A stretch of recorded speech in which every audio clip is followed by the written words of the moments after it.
Сәлем достар. Бүгін біз оқушылар қандай тіс пастасымен қолданады және қаншалықты жиі қолданады екенін сауалнама арқылы білетін боламыз. Бізбен бірге болыңыздар. Сәлем, мен сізден сауалнама алсам бола ма? Я жақсы. Сіз күніне қандай пастамен қолданасыз? Колгейт деген пастамен қолданамын. Жарайды. Сіз тісіңізді неше жастан бастап тазалайсыз? 5-4. Иә. Сіз тіс дәрігеріне жиі барып тұрасыз ба? Я жиі барып тұрамын. Сіз тісіңізді қай уақыттарда жуасыз?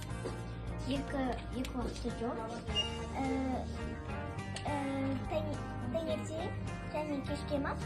Иә. Жақсы, сауалнамаңызға рахмет. Сау болыңыз. Сау болыңыз. Сәлеметсіздер. Саламатсыздар. Тіс пастасын қолданушылар көп пе? Иә, бізде қолданушылар өте көп.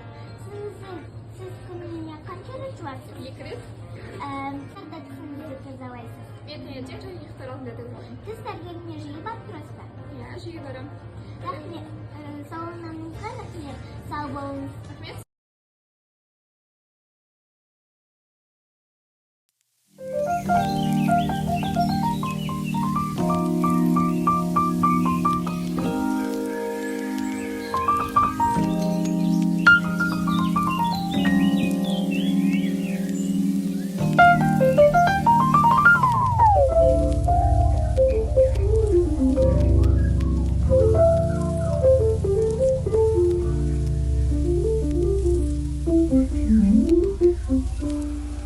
Достар, сендер деген сияқты таңертең тұрғанда және де кешке ұйықтар алдында тістеріңді жууды ұмытпаңдар.